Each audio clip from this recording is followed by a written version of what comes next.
I sure will. Good morning, everybody. You're listening to The Voice. Come on, dig me now. One and only Steve Harvey got a radio show. Yeah, I got one. And I got a message for you today, too, something I was thinking about that might help you along the way. The thing I appreciate about so many people that I learned from, Bishop Jakes, Kenneth Olmer, Donnie McClurkin, Kirk Franklin, Joel Osteen, I can't tell you, and many more than that. I mean, you know, I'm naming, you know, famous people because I know you know these names, but my father, who you never met, was so great in my development as a man. But my mother, Lord have mercy, my mother, she taught me about faith. She gave me the things I needed to know about what I speak about every day. That basis was given to me by her. So many great people. But here's the thing that I've had to learn. And that is that if God got you through it, it's done. Move on. See, I can't tell you how many people don't really pay attention to that close enough. If God got you through it, it's done. Move on. How many times have we as people allowed God to get us through something, get us beyond something, get us over something, get us through something, and then even after its completion, we sit there and we dwell on it and we dwell on it to the point where it becomes an anchor around our neck and we can't move on. We can't move on because we just won't let it go. It's done. If God got you through it, it's done. Move on. Stop harboring on the past. Stop hanging on to every time you fail. Stop hanging on to every time you slipped up and messed up. Stop hanging on to every time you didn't get it right. So what? Everybody makes mistakes. Everybody messes up. Everybody don't get it right. Everybody struggling with something. You ain't the only one. But my God, man, if God got you through it, it's done. Move on. What you hanging on to it for? That's why he got you through it, so you can move on from it. See, a lot of things that happen to us that we think are negative or bad experience, these are lessons in what not to do. This is a way to have a bearing or look out for it the next time. You got me once, you can't get me again. I'm telling you, man, if God got you through it, it's done. Move on. You have got to move on. I use this analogy all the time. I'm going to add a little bit to it. Bishop Jakes told me you cannot drive your car looking in the rear view mirror. See, you know what your rear view mirror is actually for in your car? Your rear view mirror is designed. After I pass a car and I want to merge into that lane or I want to make another move, I look up in the rear view mirror and all I use it for, it shows me that I've gotten past it. I've gotten past the vehicle I was passing and I got enough room now clear to make my next move. That's what I use my rear view mirror for. I use my rear view mirror to just glance up every now and then to see what's coming up on me. That's all I use it for. Listen to me real close now. Your rear view mirror on your car is after you passing something or you're passing by something, you can look up in the rear view mirror and it lets you know you passed it. You're beyond it. It's clear now. It's in the past. You no longer have to deal with it as the car that was in front of you blocking your way. You have passed it. You look up in the mirror. You've cleared it. Now, if you want to switch lanes, you could slide on over. You got room. But that rear view mirror also lets you see if anything is coming up on you. And you just need to glance, because if you moving forward, ain't a whole lot can come up on you. You just glancing every now and then. And it reminds you that you got through something and you got beyond something. That's what the rear view mirror for. Now let's talk about that windshield. Why you think that windshield's so big on your car? That's the biggest window on your car. You know why the windshield's so big? Because it's where you're going. Because even the automobile makers want you to have a wide view of where you're going, so you can see what's up ahead. They put lights on the car at night so you can have night vision and see what's up ahead. But you can, see, now, why is that? Look, think about that now before I move forward with this one. Think about that windshield, man. Why is that windshield so big? So you can see where you're going. It's way more important where you're going than where you've been. Don't you see that?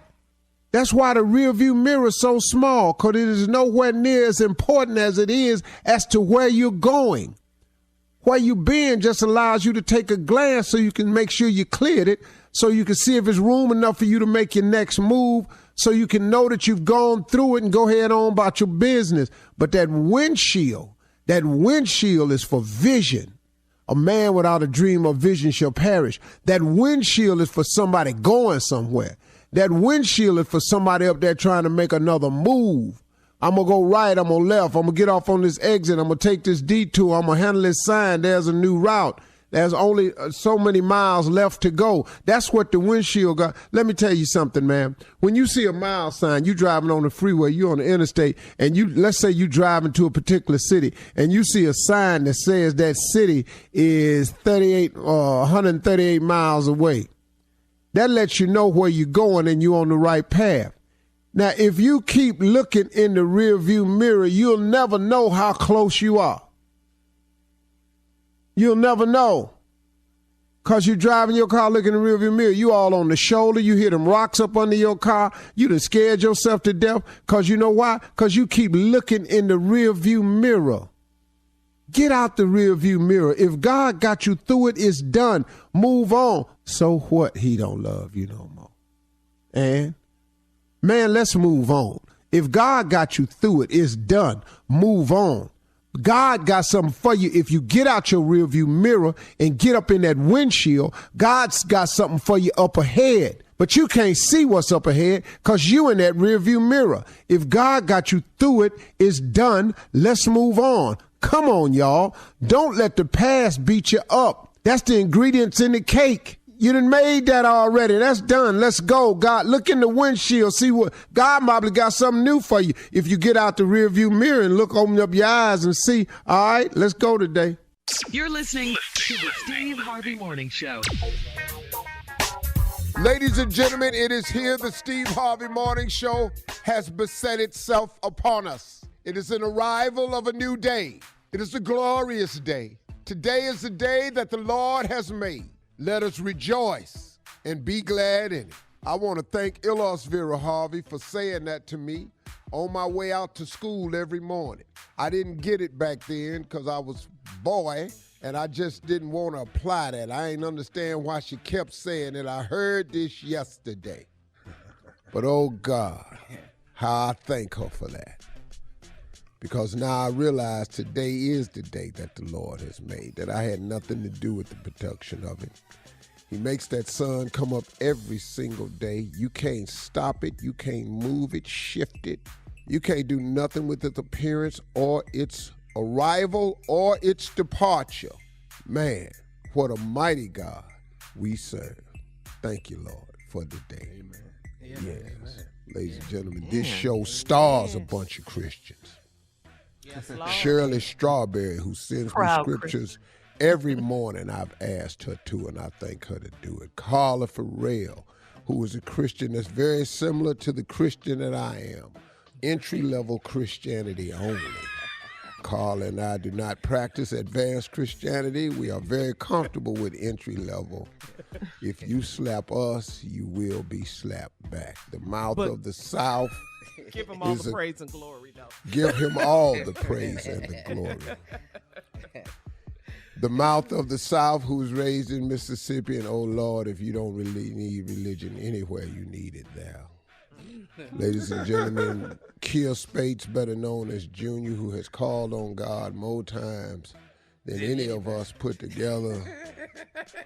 in a week. In a week. 1 week, he said his name more times than we do in a year. And last but not least, a man who resembles the art of Christianity even at a lower level than Carla and I. We do entry-level Christianity. He just does basic Christianity. It's called BC. He has a form of Christianity that was done before Christ. He honors the Lord. He Really? loves the Lord. Steve. His parents. Yes, this boy is different. He's a knockout artist. He's a grudge holder. Yes, Lord. Yes, Amen. Hate Hot is a head. part of his repertoire. Hot head, Yes. short-tempered, quick wick, all of that. Has the nerve to love the Lord anyhow and help wounded veterans around the world. Giving Wow. hard, right? Got the nerve to be, in the words of my mama, tender-hearted. She told me about my father one day. One day my mama said, boy, you just like your daddy. Your daddy rough, your daddy a whoop a man, but your daddy tender-hearted. He said, your daddy cry. I said, Mama, I ain't never seen daddy cry before. She said, you ain't never seen him cry. Aw. I'm married to him.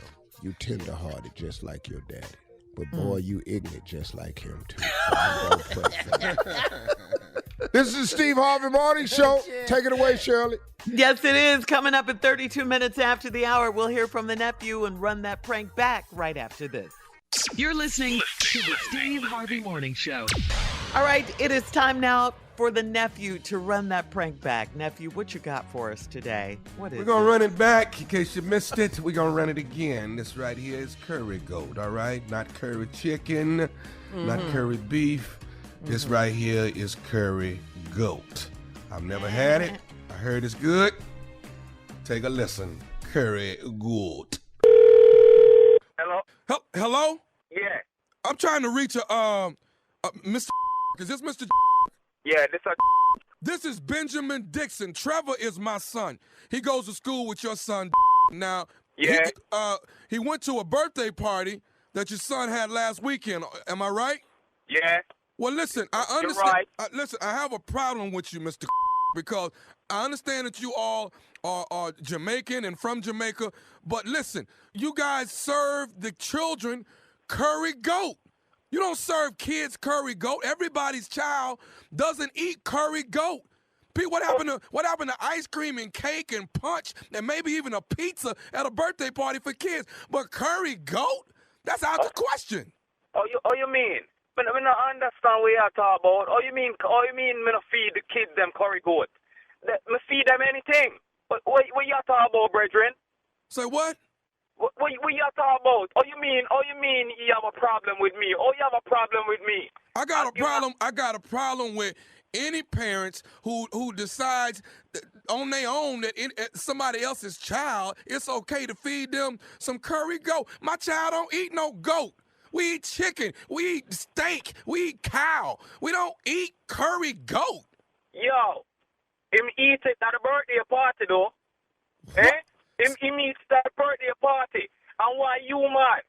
If you would tell me that you some too. So rude boy, no call me with your anger and a go on and a rumble upon me, brethren. Because you don't know who you deal with, Okay, I need you to slow it down for me, man. I ain't understanding nothing you saying. Yeah, you can't tell me to slow it down. You call me and I go, so you can't tell me to slow it down. On my phone, you calling up. Look, man, all I'm saying is this is disrespectful to the child, to people's parents. You're going out on your own liberty deciding on what you're going to feed somebody. You got to feed them normal stuff. You can't do that. Kids, at birthday parties here in the States, man, it's pizza, it's ice cream, it's cake, it's punch. That's it. Hot dogs, maybe, but not no damn curry goat. Man, I'm me run this show, brethren. Don't tell me what to do, eh? I'm me run this. So y'all come tell me about disrespect. You disrespect me, I call my phone. How am I disrespecting you by calling your phone? I want to know why it is you doing something like this. And I bet you these other parents don't know you've been serving goat. Yo, kiss man. Who the You want to meet me? I'm sure you who Galavan father is. Eh? How come tell me no bull? Eh? Oh, you want to? Hungry. Who you, brethren? Who the hell is you? Eh? I don't know you from Adam, brethren, and you come talk on my phone and kind of with it. Yo, you know who the can deal with? You know, some man just sprinkle up now, you know. Oh, you want to meet me somewhere? Is that what you want to do? Me meet you, brethren. Me meet you right now. You understand me? Me brethren. You don't know who you dealing with, you know. Enough big time me dealing with, you know. You're gonna make me hurt you, man. If I come over there, you're gonna make me hurt you. You hear me? Then I mean this, man. Now, I call you because I'm a concerned parent about my child, and then you got a nerve to tell me you're the one that's in the wrong. Yo, man, me not wrong, brethren. Me not wrong. You understand me? So come tell me, be that big man, you know. Now come tell me about me not wrong. You and wrong to call my phone. Yo, just tell me where you there now. I'm going to come meet you. I'm going to feed you some curry goat, you and your family. And yo, when you can't just leave me alone. You ain't finna feed my family. No, you don't bring my family in this, man. You don't bring me, you don't bring my wife and my kids into nothing. You hear me? I give your wife, your auntie, your mama, and everybody, grandmama. So come tell me I got one. You know what, man? I'm gonna tell you. I got something I want to tell you. You listening? Ain't got to tell me, man. This is Nephew Tommy from the Steve Harvey Morning Show. You just got pranked by your sister Patsy. What the hell? I don't believe you, man. I don't know no like that. Hey, you just got pranked by your sister Patsy, man. She put me up to this, dog. Boy, I tell you, man, I'm so sweat, boy. I feel like I need to get a blood pressure check. I got a low tolerance. My tolerance very low. Boy, I tell you, man. But anyway, I'm gonna still feed you and your family some curry goat, man. I'm gonna invite you to the house. I'm gonna have nothing but curry goat. I bet it's good too. I ain't gonna have no rice with it or nothing. Just pure curry goat. You know, when you get angry, American people really can't understand what you're saying. You went on a Jamaican run. They're like, what the hell that boy saying? We got to give a shout out to all of the Jamaicans out there, baby. What is the baddest radio show in the land? Steve Harvey Morning Show. New York City, baby. And there you have it, ladies and gentlemen. Booyaka, booyaka, booyaka. Yes. Nephew Tommy at his finest. Yeah. Stupid dose this morning. I'll have another stupid dose in about another hour or so. I just keep it coming. Just stupid. We know. Oh, we got You that. know. We got Yeah. that. Yeah. Yeah. Yeah, you know, that's what stupid do. Yeah, gotta Stupid to warm be that in thing up. Wilmington, Delaware on Saturday night. Stupid gonna be down there. Stupid gonna hit the stage. Stupid gonna be stupid. And I stand and deliver on stupid. It's just, it's what I do. It's what I do. I'm good at it. Hey, Master at it. Just want to ask a question. Where in Wilmington? At the Grand Theater. I was gonna get to it. Don't worry about it. I We got it know under that. control. Your time is up, so Time ain't up. We got a little time. I thought you wanted to get that All in right. for me. At Coming the up Grand next. Theater, y'all, in Wilmington. Coming up next is Ask the CLO with our Chief Love Officer, Steve Harvey, in the building for your love questions right after this. You're listening to the Steve Harvey Morning Show. Coming up at the top of the hour in entertainment news, R. Kelly is now engaged to one of his alleged sex crime victims, Denzel. I know. Denzel? What Denzel got to do with it? I've moved on from that. Oh, It's a I whole would other want story. that broke up. Well, you Denzel all wants some broke it space up. between that. You all broke it up. Didn't break it up. Didn't let me break it up. Here we go. Denzel Washington and Simone Biles get the Presidential Medal of Freedom Awards, and Nipsey Hussle's murderer is found guilty. But right now, we'll talk about those stories at the top of the hour because right now it's time for Ask the CLO with the Chief Love Officer, Steve Harvey. Here we go. Maya in Little Rock says, I've been married for almost 10 years and my husband started working from home. Since then, he has disabled the cameras inside our home because he said, I don't need to see what he's doing all day. He said it was only a joke. But was it? Well, what difference do it make? He at home. He at home. He been working from the house. I don't even understand what y'all have cameras all over the house for. Do y'all have small children? I don't know what the deal is. And why y'all got to watch each other all over the house? Why y'all married? If you don't trust your husband going in the kitchen, and you got to know what he doing in the kitchen, and then you got to know what he doing in the garage. And y'all don't have a really... How would you feel if someone's watching you everywhere you went? I don't understand the cameras in the house. I'm not with that, so I ain't. But it was fine before he started working from home, though. Well, that's because wasn't nobody home, and if somebody house invasion, then yeah, I got that. But now we all sitting in here. Mm-hmm. Well, hell, if they break in and we in here, what was the cameras for? Well, they in here. You're right. We missed them coming. Clearly, we see who's whooping our ass. It's him. We can identify. And it's 4 of them.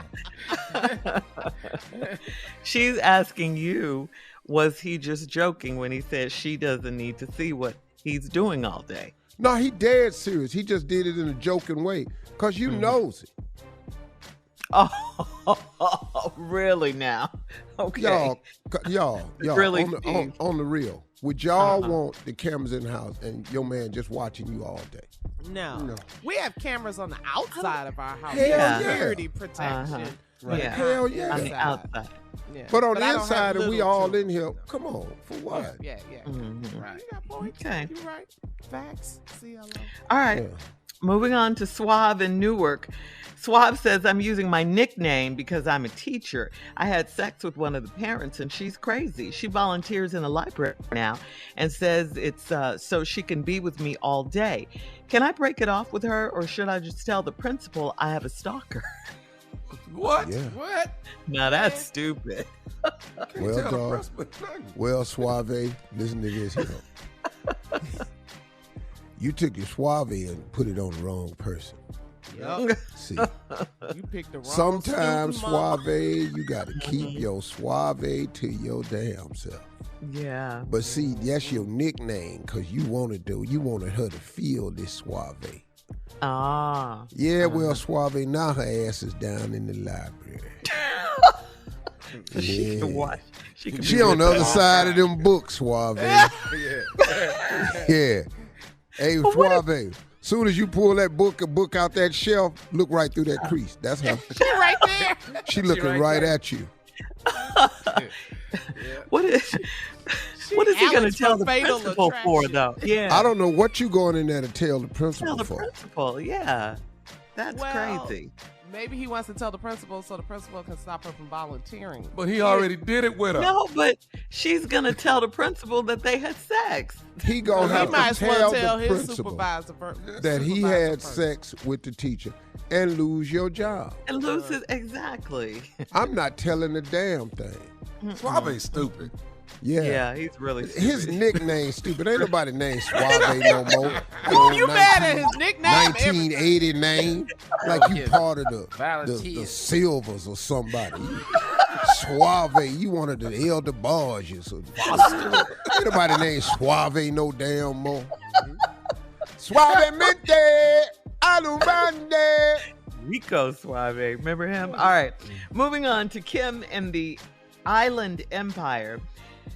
Kim says, I'm dating a man that wants everything his way. We go to his church, we ride in his car, sleep in his bed, and watch his huge flat screen because all of his stuff is best. That's in his mind, okay?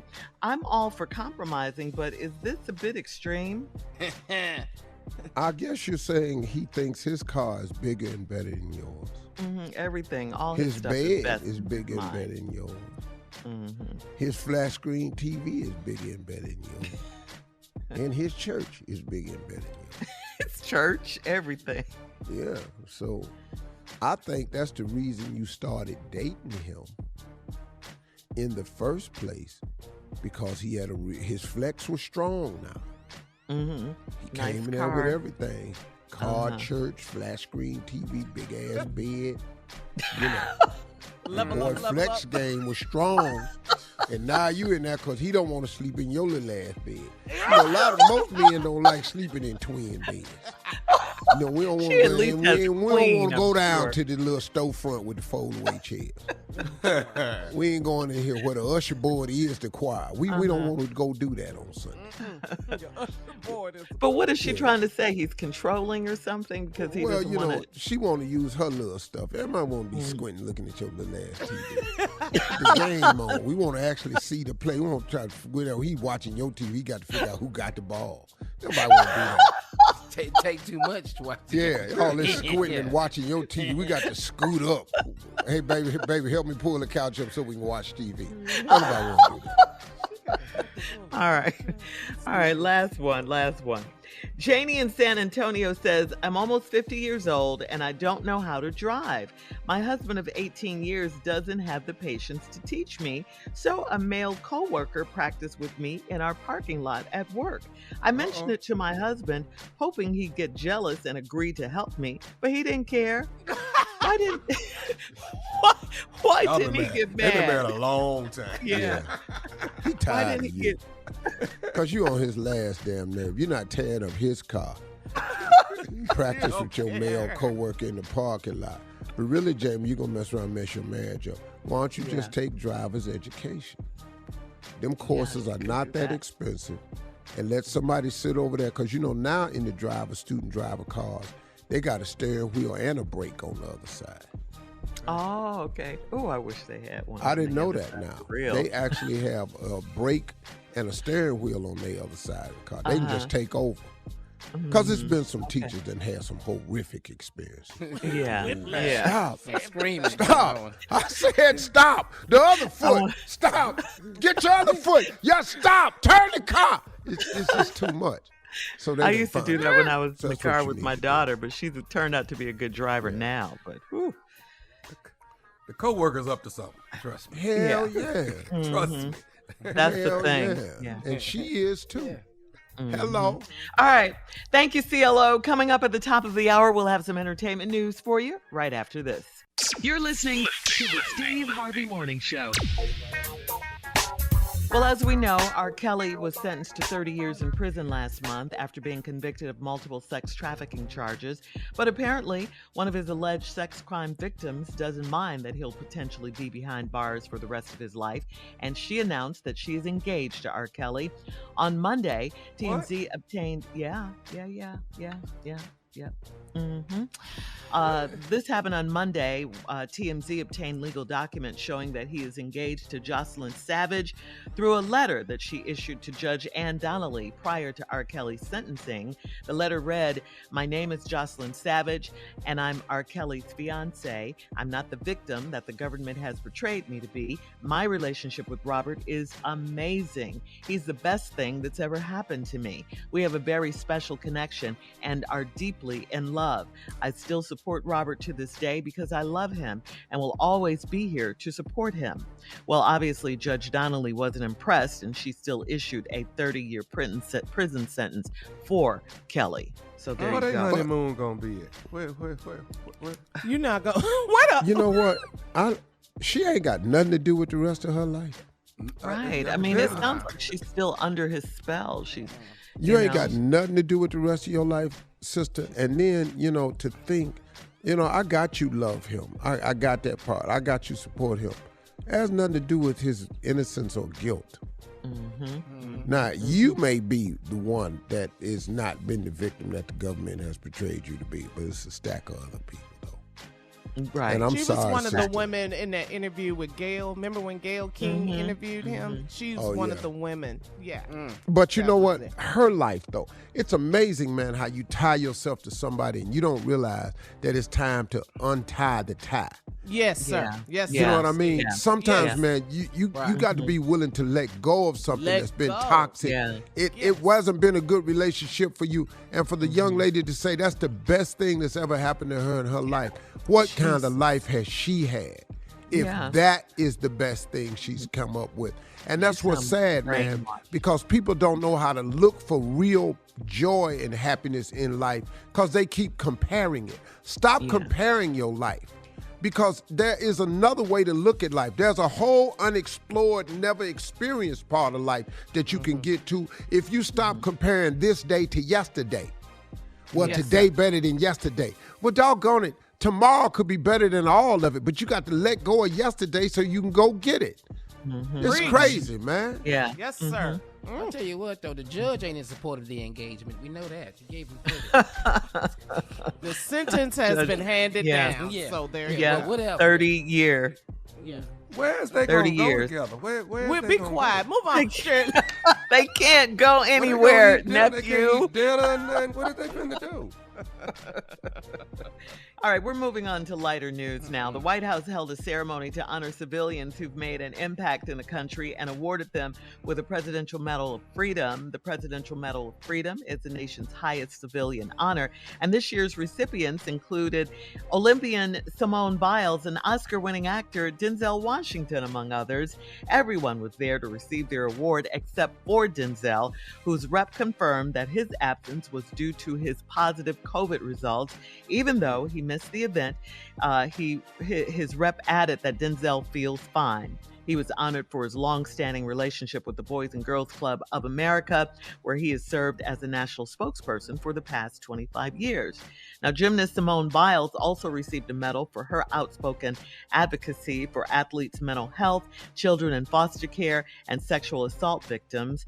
And in case you missed it, jurors found 32-year-old Eric R. Holder Jr. guilty of first-degree murder for the 2019 fatal shooting of rapper Nipsey Hussle.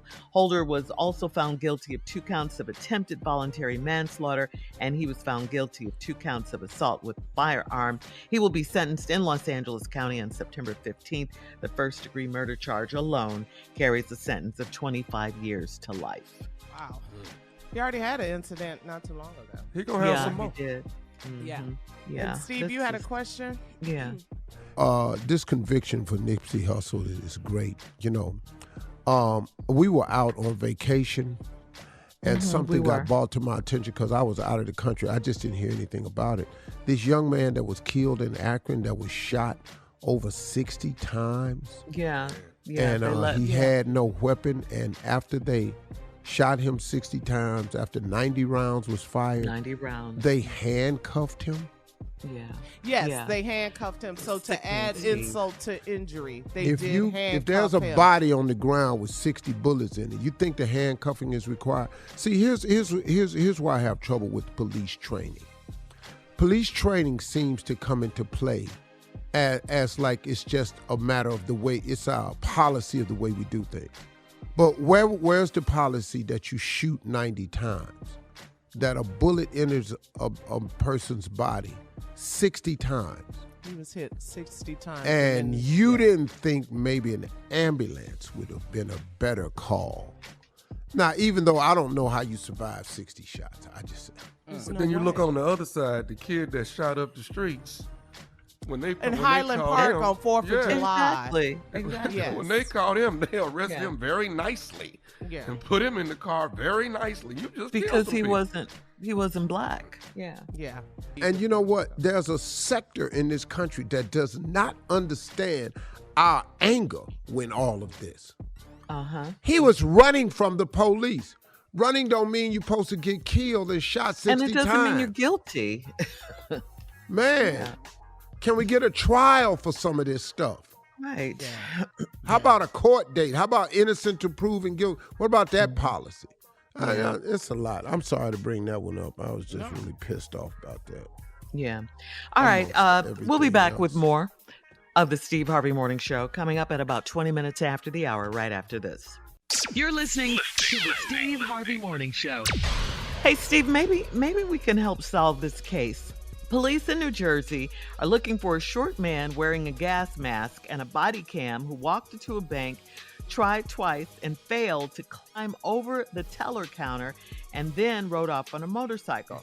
Cops say the man described, they described the man as 5'4", He entered the bank wearing a gas mask and a vest with a GoPro camera strapped to it. He looked around, didn't see any tellers present, so he tried to scale the counter but wasn't able to hoist himself up. He tried one more time and was again unsuccessful, so he left, got on a motorcycle, and rode away. Police do not know if the man was armed. They're asking for the public's help in identifying him, and I'm just saying, any ideas? You have any thoughts on who it might be or First whatever? of all, 5-4.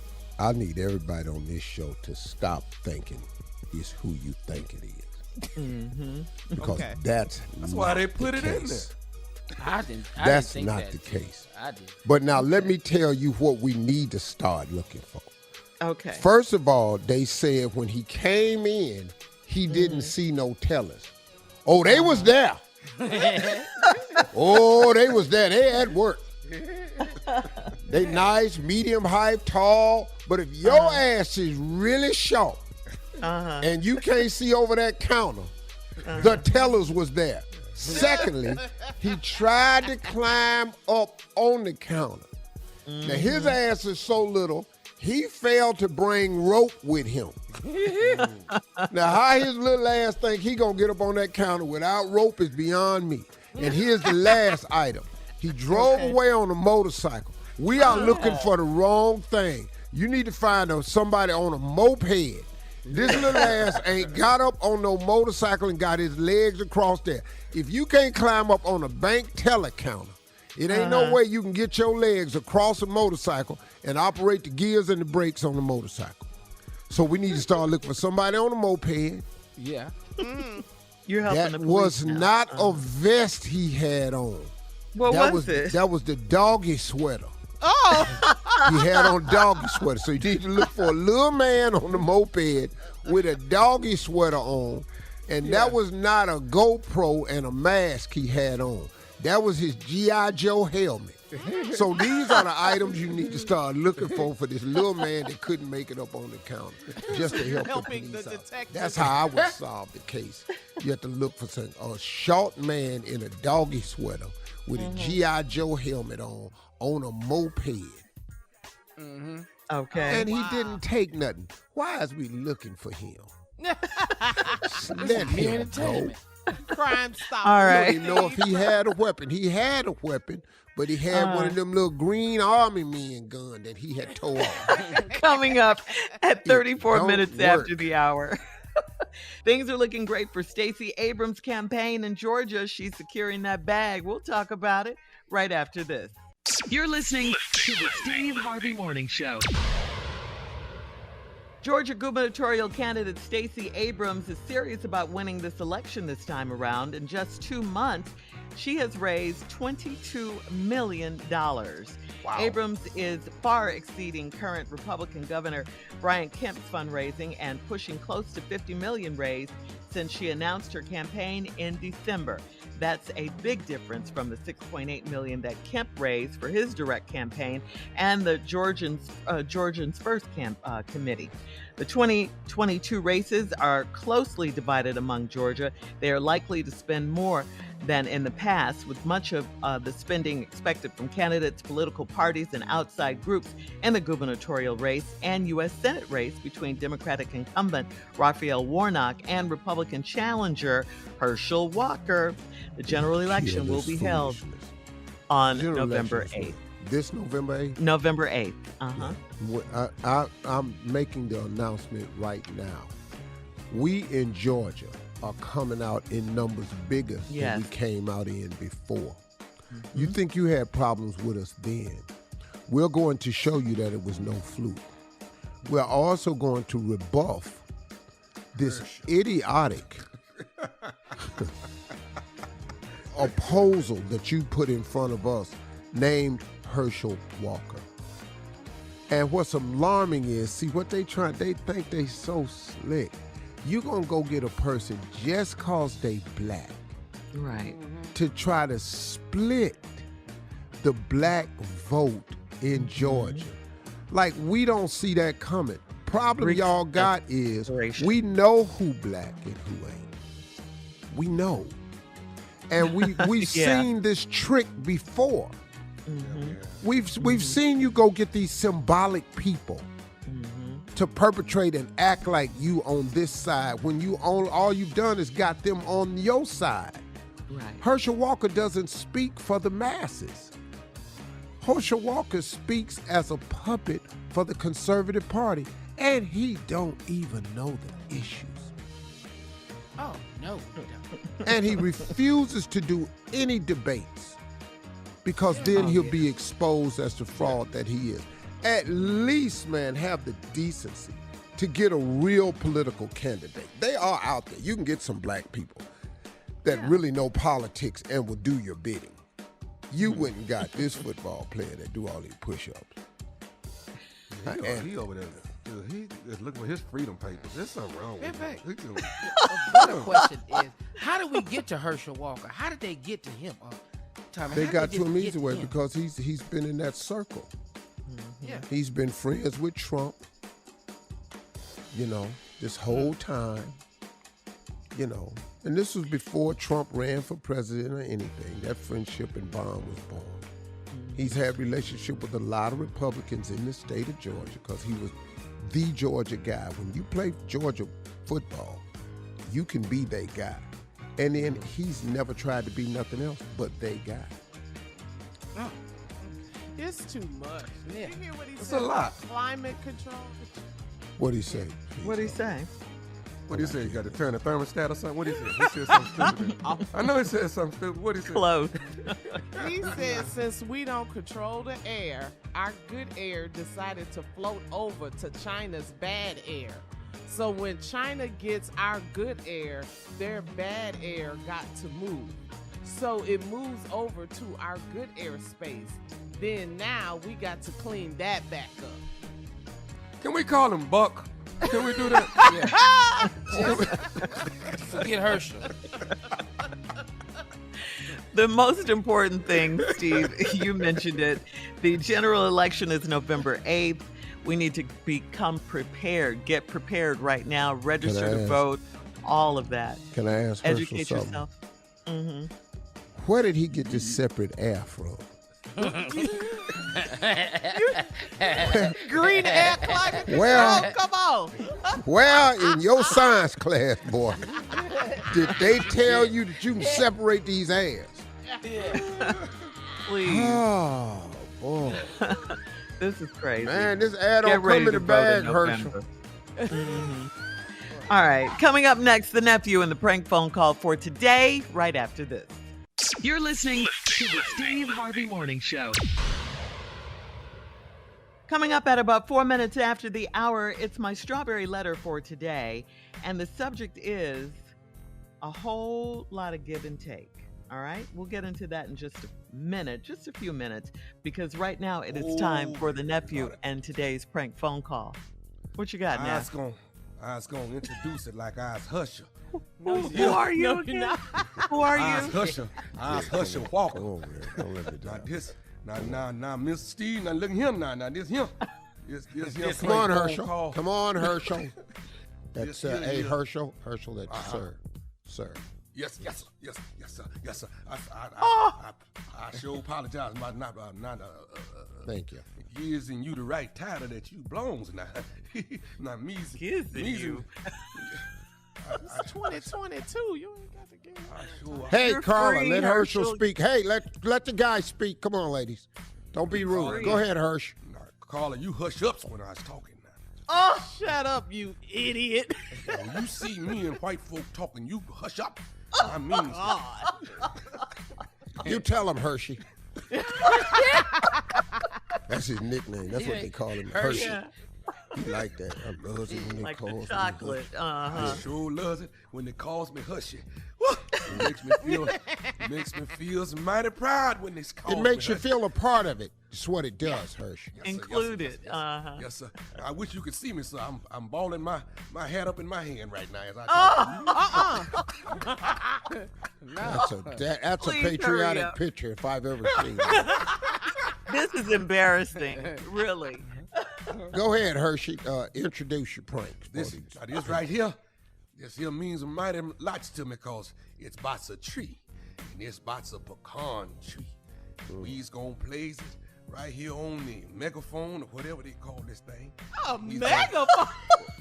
Hey, and Hershey, speaking of pecan trees, you said about that time for you to come over, Yeah, I was gonna get pick some. that tree for us, get it all shipped down, He's gonna make so your mom mighty, can make mighty. one of those great pies that she makes. Whoa. Yes. Man. Yo, mama. Pecan tree, let's go, y'all. Hello? Hello, I'm trying to reach LC. This is him. Hey, let me. Hey, my name is Marcus. My mom and them live next door to you. The Mr. and Mrs. My mom and daddy live next door to you, and I was calling cause y'all got a pecan tree in y'all backyard. I mean, right on the fence line, and it keep pecans and stuff keep falling over into my mom and them yard. So I'm calling to see if y'all can do something, man, where y'all can pick up. I mean, my mom and them that got a little older, we've been picking them up for a long time. But I need somebody to, maybe you can cut the limbs back that's hanging over so that they won't, the pecans won't be falling over into my mom and them yard. Because, for them to be bending over like they're picking up them pecans, it's a lot of them. So, Mr. I just wanted to holler at you and see if you don't mind maybe cutting the limbs back.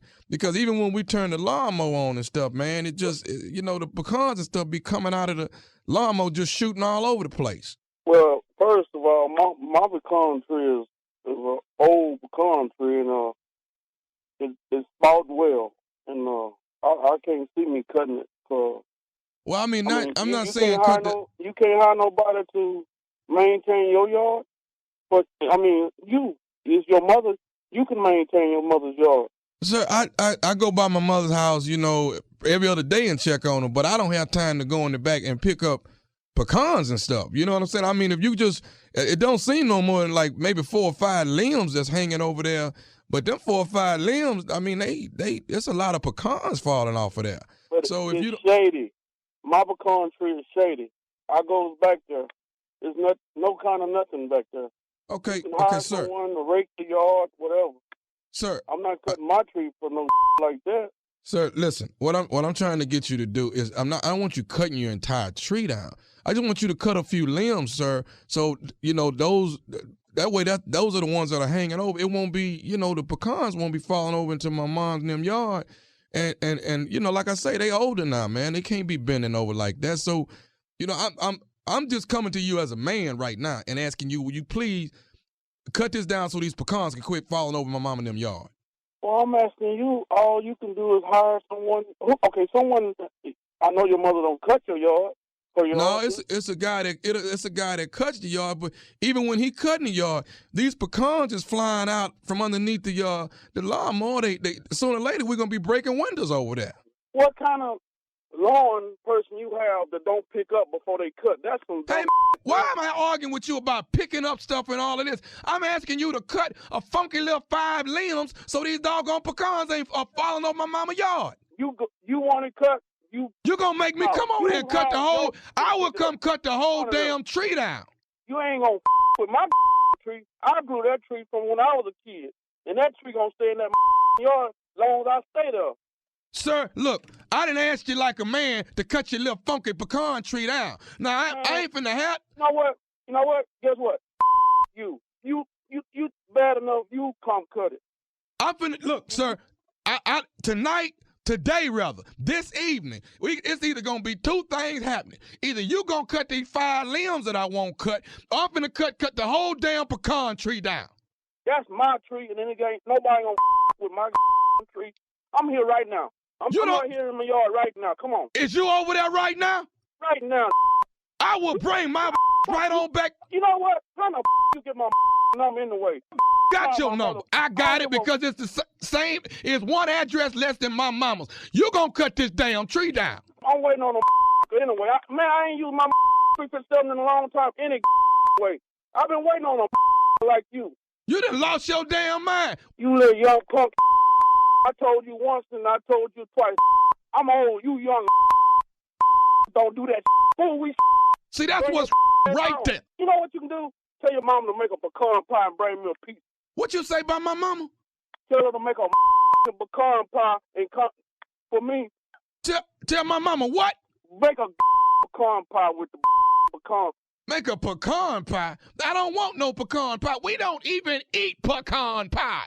We so sick of these damn pecans you got falling over in the backyard. You got to do something about this, man. Now, I'm trying not to hurt you, old man. I really am. Hurt me? Hurt me? Come on, hurt me. Ready for me? On. I'm on my way. Is your outside? Is you outside? You know why I say. You know what I say. You know what? I'm here. I'm gonna be in your mama driveway. Do what you get out. You get out my mama driveway right now. Get out my mama driveway. I want to put me out. I'm put finna. Me out. You get your back in your driveway. You get out my mama driveway. Get out of it. You get out of my mama driveway. No. What you crying for now? I'm I'm here waiting on you. You get out of my mama. Get out my mama driveway. Baby, go cook me something, because I'm going to sit here. I got one more thing I need to say to you. Would you listening? You don't got a thing to say. I'm waiting at you at your mama house. This is Nephew Tommy from the Steve Harvey Morning Show. You just got pranked by your brother. Man, I don't say this kind of man. I'm going to put my feet. Man, I'm going to milk it so bad. I don't play. I'm too old for this kind of. LC, do me a favor, first of all. Get out them people's yard. Go back to your yard. Man, you just gave me high blood pressure with this. Ain't nobody mad about your pecan tree, none of that. Ain't nobody finna cut it down. Ain't nobody tripping. You all right? Hell no, I got a headache now, man. I'll be carrying my grandkids to school listening to this. Man, y'all something else, man. I got one more question for you. Tell me, what is the baddest radio station in the land, LC? The Steve Harvey Show. Coming up next, Strawberry Letter. You're listening to the Steve Harvey Morning Show. All right, it is time now for today's Strawberry Letter. And if you need advice on relationships, work, sex, parenting, and more, please submit your Strawberry Letter to steveharveyfm.com. All you have to do is click Submit Strawberry Letter, and we could be reading your letter live on the air, just like we're going to read this one right here, right now. Pop, pop, hear that? Could be yours. Pop. You never know. Mm-hmm. Yes, sir. Buckle up and hold on tight. We got it for you. Here it is, the Strawberry Letter. All right, thank you, nephew. Subject, a whole lot of give and take. Dear Steve and Shirley, I'm a 28-year-old female, and I was dating a man for 3 years, and we broke up after Valentine's Day because he found out I went to dinner with an old male friend. It wasn't like I was hiding anything, but I didn't tell him because I didn't want to ruin our Valentine's Day. He gave me a diamond necklace and a set of expensive luggage. Later, his sister told me he was going to take me to Hawaii and propose, but I messed all of that up since I chose to be a cheater. I assured her and my boyfriend that it was a simple dinner with an old friend who is happily married. I think it was his sister that snitched on me. My soon-to-be fiancé told me that he's glad he found out about me before he proposed to me. I thought that was extreme, but then things got worse and I realized how lucky I was for getting dumped. This man came to my house to gather up every gift he ever gave me, down to a set of dominoes he had made for me. He brought his 40-year-old female cousin as his bodyguard, so I called my sister over for reinforcement. In the end, he left with a few things.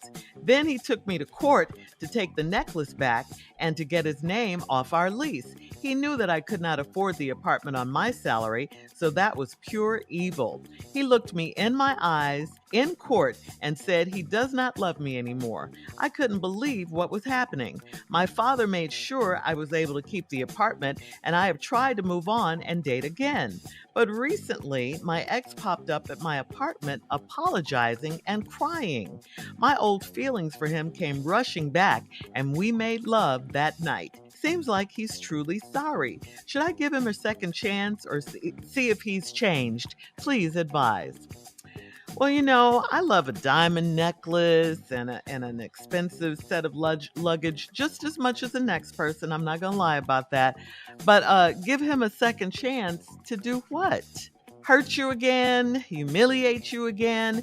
I mean, you cannot, you have to know this. I know you're only 28, but you cannot tell if someone's changed just because you slept with them for one night and it was good and you all were all lovey-dovey. And, a one-time crying and apologizing incident, that certainly doesn't prove anything. What does that prove? And let's be clear on this. It's not that I don't believe in second chances, because I do. It's just that you can't be so quick to forgive him because of how he treated you. I mean, you got to remember that he tried to get you out of the apartment. What? He came by with a bodyguard, to get his things. He wanted to get his diamond necklace back.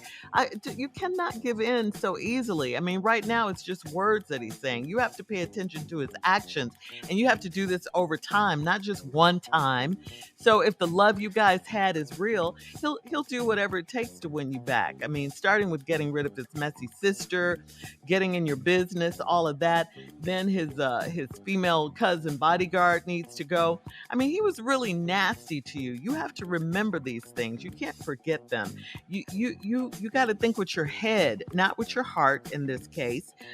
People get back together after nasty breakups all the time. But honestly, I just don't have a good feeling about him. I'm sorry, I don't. He treated you badly. He took you to court. He did all of those things. I hate the way he treated you. I say let this one go. Move on. His reaction was just too extreme. That behavior would carry on into a marriage. So let him go. All right, I see you looking over there. What? What letter did you read? My Lord. A whole lot of give and take. A whole lot of give and take. My God. What? You just glazed over what this woman did. Now it's all the man fault. She went to dinner with a married friend. That's all she did. On Valentine's Day. What? She didn't tell her man about it, just like you wouldn't tell your girl about it. I wouldn't be if I'm happily married. What is I'm doing at Valentine's dinner with another woman? Why I don't believe this? No, Shirley, I disagree with everything you said in this letter. Lord have mercy. Let me hurry up, and maybe you missed it. Maybe you blacked out. I forgive you. I did not black out. Yes, you did. There's obviously some stuff in here you chose not to read. So now He wouldn't have even known if his sister didn't tell him that she went out. Now, so that make it right? You got to be consistent. Girl, you've had your chance. Could I please talk? Thank you very much. You're talking about this 28-year-old woman that wrote this letter says, I'm dating a man for 3 years and we broke up after Valentine's Day because he found out I went to dinner with an old male friend. And what was they doing when they was old male friends? It wasn't like I was hiding anything. Now watch this. It wasn't like I was hiding anything, but I didn't tell him, lady. That's called hiding. But I didn't tell him because I didn't want to ruin our Valentine's Day. He gave me a diamond necklace and a set of expensive luggage, and later his sister told me he was going to take me to Hawaii and propose. But I messed all that up since I chose to be a cheater. What the hell you want this man to do? She bought all this on herself. When we come back, I'm going to try to calmly explain the rest of this letter. All right, hold on. All right, we'll be back with part 2 of Steve's response at 23 minutes after the hour. The subject of today's Strawberry Letter, a whole lot of give and take. That's it, a whole lot of give and take. We'll be right back. You're listening to the Steve Harvey Morning Show. All right, come on, Steve. Let's recap today's Strawberry Letter. The subject, a whole lot of give and take. My response, I've decided to calm down a little bit. Is in direct response to Shirley's reading of the letter. She told the girl to be careful. You can't trust him. He did you wrong. Shirley ignored the fact that this woman, 28 years old, bought all this on herself. Do you know what she did? She mad because she been dating this man 3 years, and he found out that she went to dinner with an old male friend, an ex, exactly. It wasn't like I was hiding anything, she said, but I didn't tell him. Oh. And you know why? Because I didn't want to ruin our Valentine's Day. So I wanted to have a wonderful Valentine's Day and still date my old friend. He gave me, this is her current boyfriend, gave me a diamond necklace and a set of expensive luggage.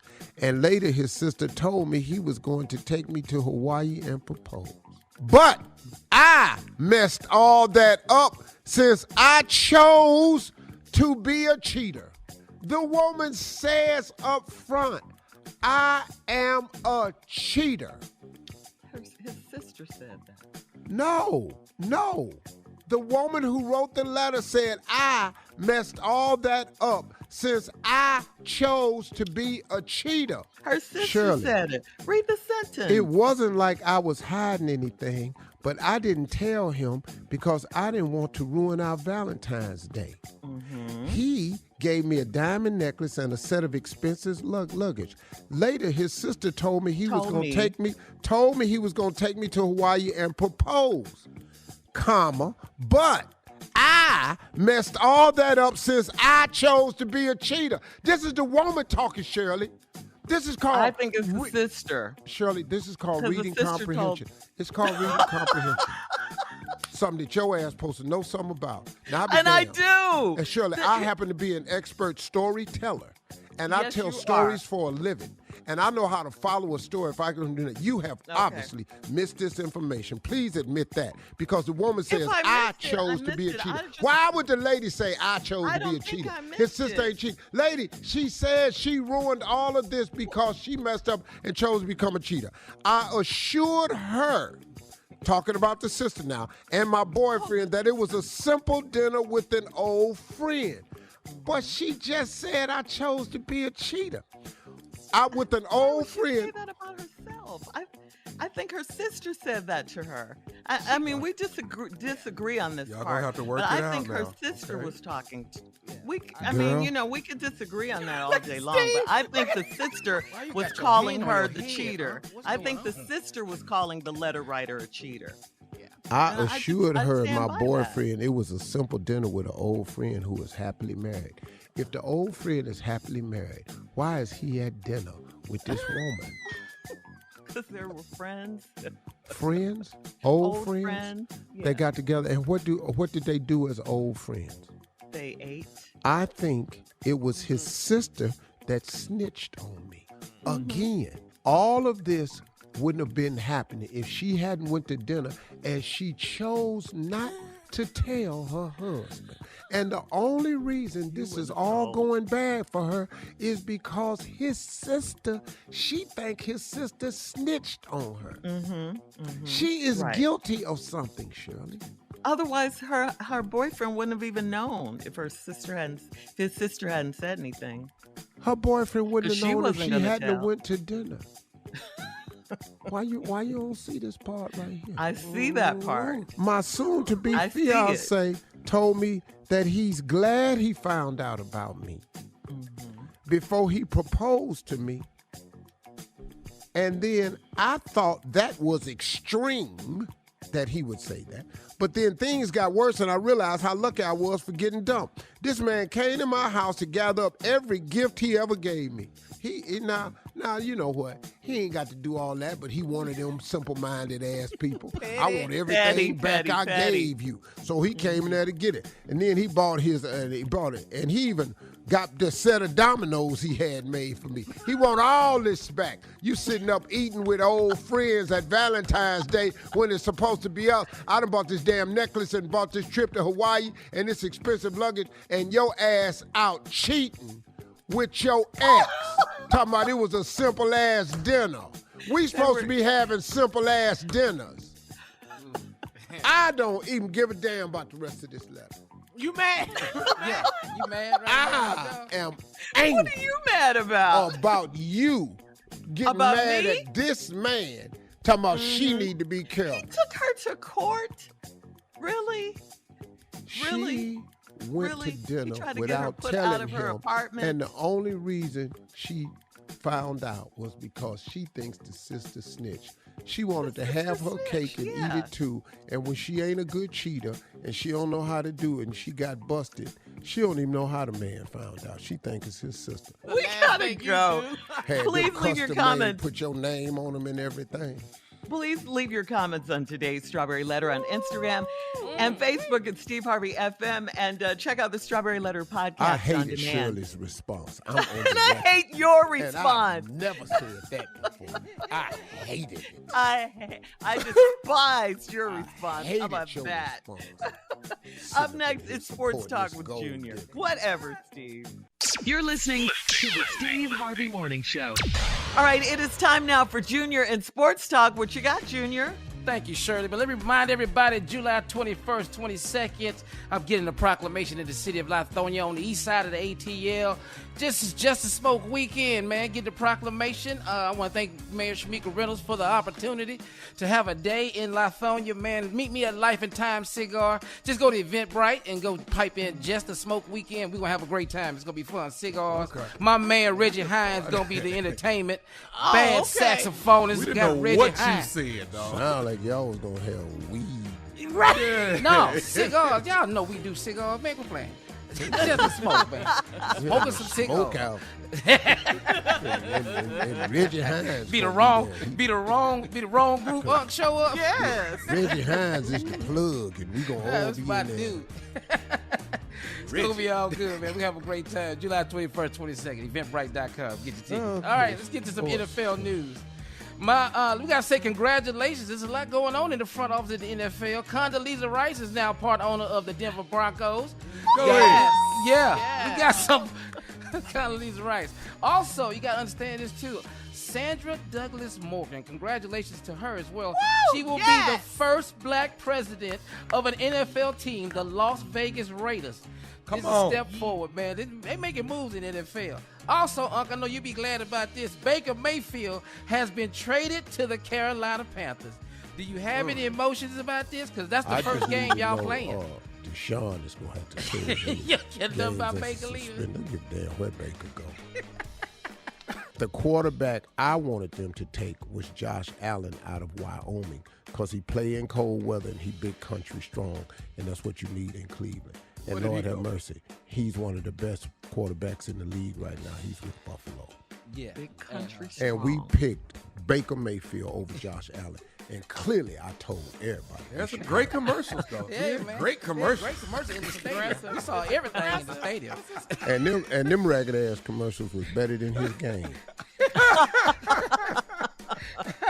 Well, also in the NBA, man, John Morant made a statement which included Michael Jordan, stating that he would cook Michael Jordan in his prime. I can't believe he even said that. Nah, I'm not a fan. Okay. Come on. John Morant would this little even boy. open his mouth and bring that up.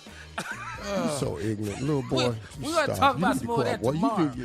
Dog, you need to quit playing video games and smoking weed.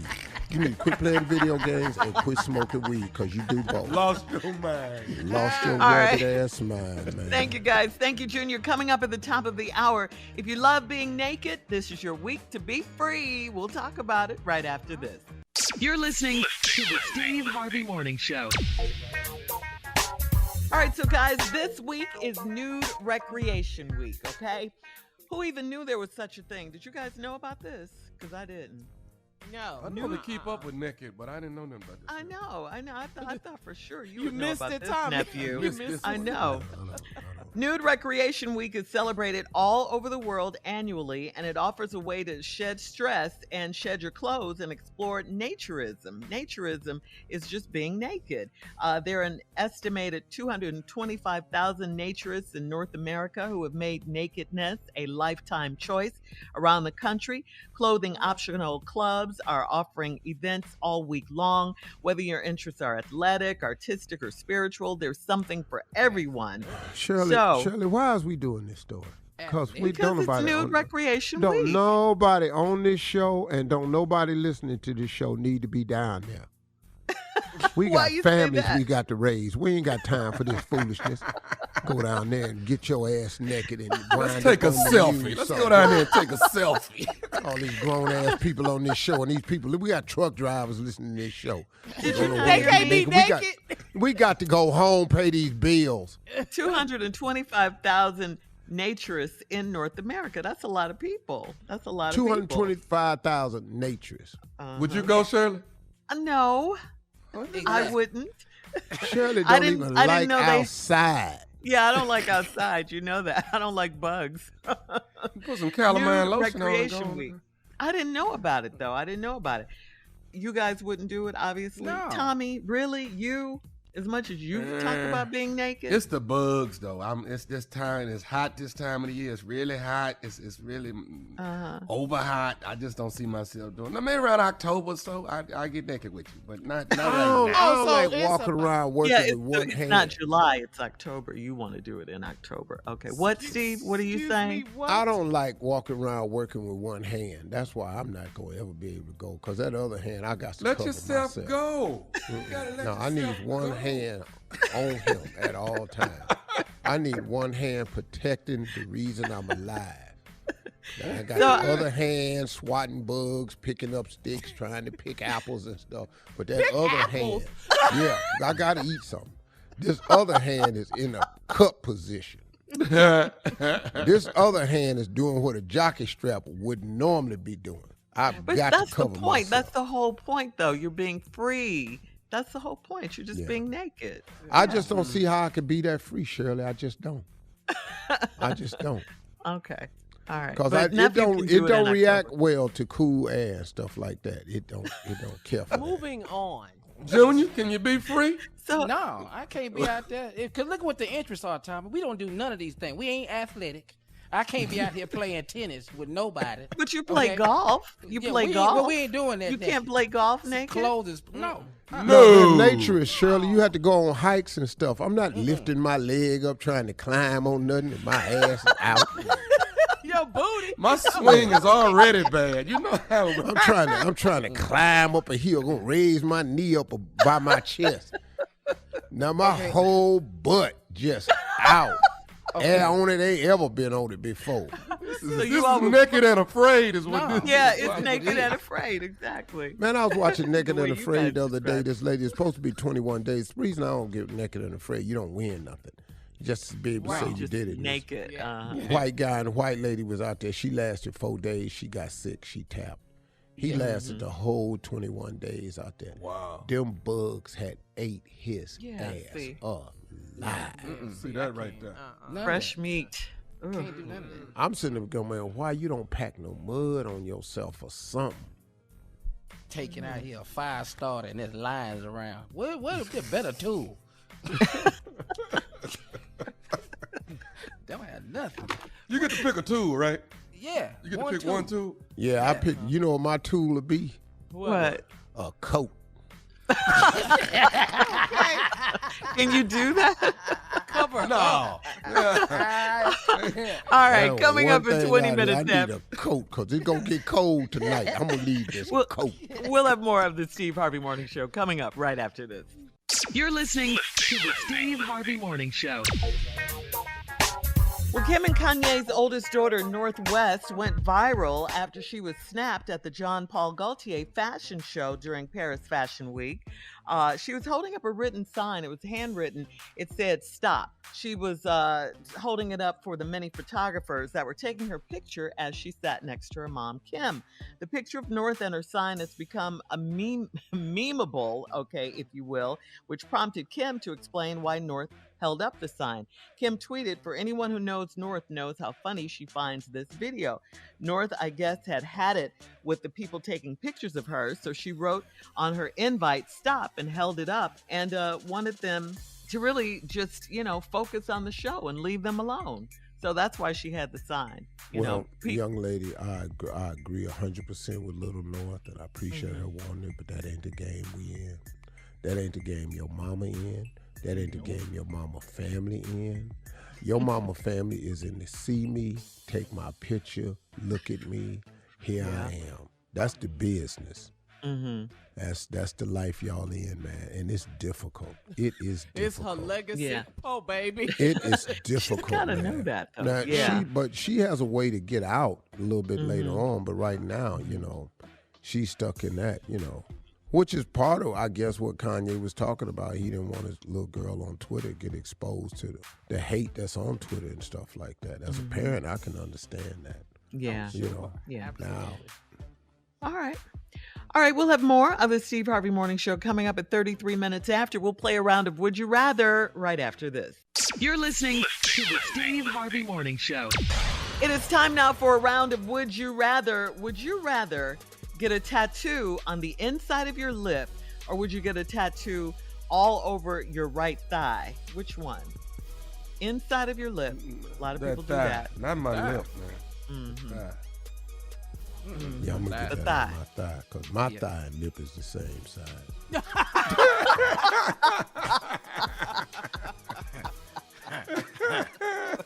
I put a tattoo on this thing right here. I can't even open my damn mouth. It's gonna look like a billboard. Ain't no way in hell. All right.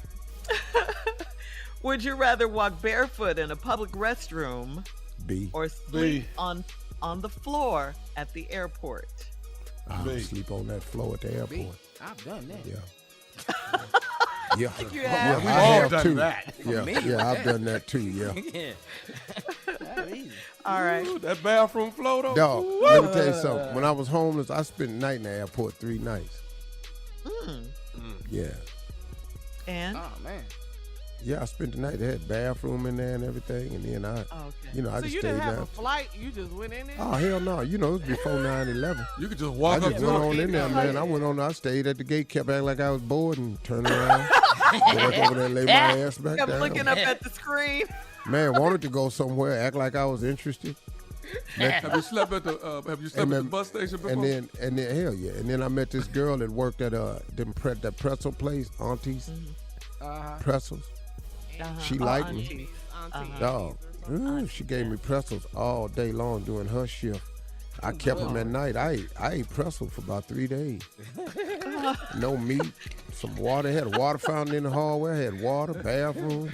I was comfortable. I was in there. Dog, I was in there people watching and stuff. Then I sat across from a Fridays, and they had a TV on in there. I watched TV. You had everything you needed. Oh, dog, I was comfortable. Wow, Steve. All right. Would you rather be the captain of the football team or the valedictorian of your school, of the whole school? Man, football team. I ain't finna be that. What is B again? It's the valedictorian. You know, the smartest person, the one with the best grades that gives the I ain't address. finna be that. I'm gonna be this captain of this football team. They ain't never famous. Something Don't I got nobody a know the chance at. valedictorian. Yeah, at least I know how to give a speech in the locker room, because that speech at commencement, you ain't even gonna understand that. Man, I'm sure we is glad y'all had me up here today. You know who you sound like, Sound like Herschel. Yeah, I'm gonna go and be this captain of the football team. I ain't gonna make that valid thing.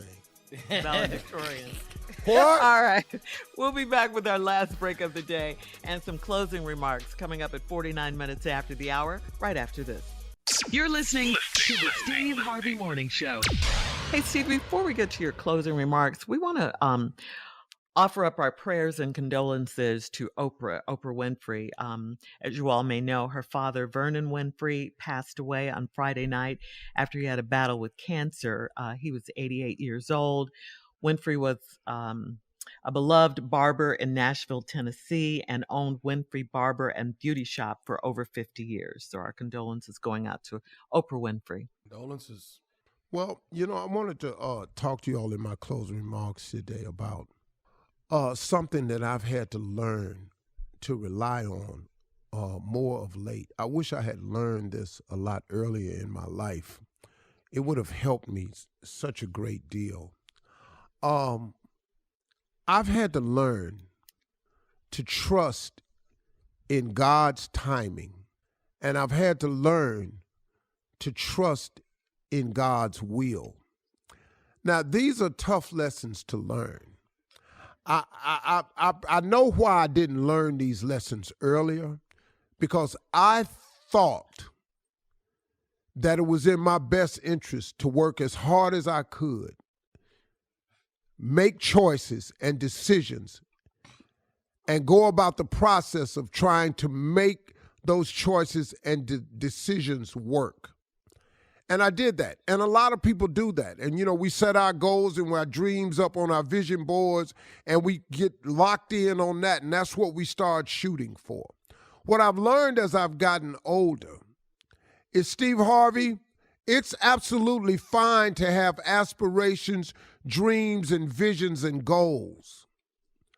But in your request of requiring or attaining all of these things, you should also add in the request that God, let your will be done and give me the strength and wisdom to trust in your timing. But I didn't do that. I thought that it was in my best interest to set my goals and aspirations and then just start working towards them as hard as I could. Some of those things happened because some of those things were in his will. But when a lot of things didn't happen for me, I didn't understand that it just wasn't God's will for me. And so what I've had to learn as I've gotten older is, when I set up my vision board, when I set up my dream board like I have on my phone today, and I have in my notes section of everything I want, I'm asking of God, on page 1, it says, trust in his timing and trust in his will. Because the older I've gotten, I've discovered something. That everything that I wanted, and then I wanted it to work out a certain way, what God has given me didn't work out that way. And what he gave me was far greater than what I asked. I can tell you it has worked that way every single time. Why I did not learn this when I was younger, man, it befuddles me. But that's what age is, though. That's what experience is. They say experience is priceless. It's a shame you have to pay for it with your youth. And it cost me my youth to learn that God's will and God's timing is far superior than mine. So now, Steve, how do you fix that? How do you fix that? Well, it's a couple of things I had to get in line with. First of all, the will of God. Our Father who art in heaven, hallowed be thy name, thy kingdom come, thy will be done on earth as it is in heaven. That's important when you pray, to ask God that his will be done in your life. I mean, who would know better how to direct your life than the person who gave you life, your creator? So that was the first thing I had to start implementing in my prayer, to let your will be done on earth as it is in heaven. And then the Lord's Prayer gets real specific. Give us this day our daily bread. You know what that is? You're just asking for, you need enough to get through today. See, tomorrow ain't promised, and you have no control over tomorrow. Do you know that today is enough? Do you know that if you take care of yourself today, today got plenty for you to do? Today is a monster, man. Today is a truckload. This is all we were built for. We were built for today. Now, once again, that's not to mean you don't have aspirations, goals, and hopes for tomorrow. That's not what it says. The Bible says a man without a dream or a vision shall perish. That ain't what he's saying. But you got to get your focus on today. Give us this day our daily bread, because that's enough. Tomorrow will take care of itself. And like that quote I was reading to you all the other day that I got, and I'm going to grab it right quick, but it really, really helped me, man, in my focus point of learning how to be, because it's just important that I learn this lesson right here. Fear does not stop death. It stops life. And worrying does not take away tomorrow's troubles. It takes away today's peace. Come on, man. If you focus on today, you'll have a much more peaceful life. Worrying about tomorrow, it does nothing for you. That's God's will. That's God's timing tomorrow. Yours is today. Focus on today, man. Trust in God's timing. Trust in God's will, because it's better than the plan you got. I thank God that I started become more trusting in his timing and his will, and stop tripping all the time on what Steve Harvey want. What do God want for you, man? Have you ever asked that? That's way better than what you could ever imagine. Those are my closing remarks. Don't forget to pray. Don't be ashamed to pray. And don't ever be too proud to pray, because prayer changes things. Prayer changes people too.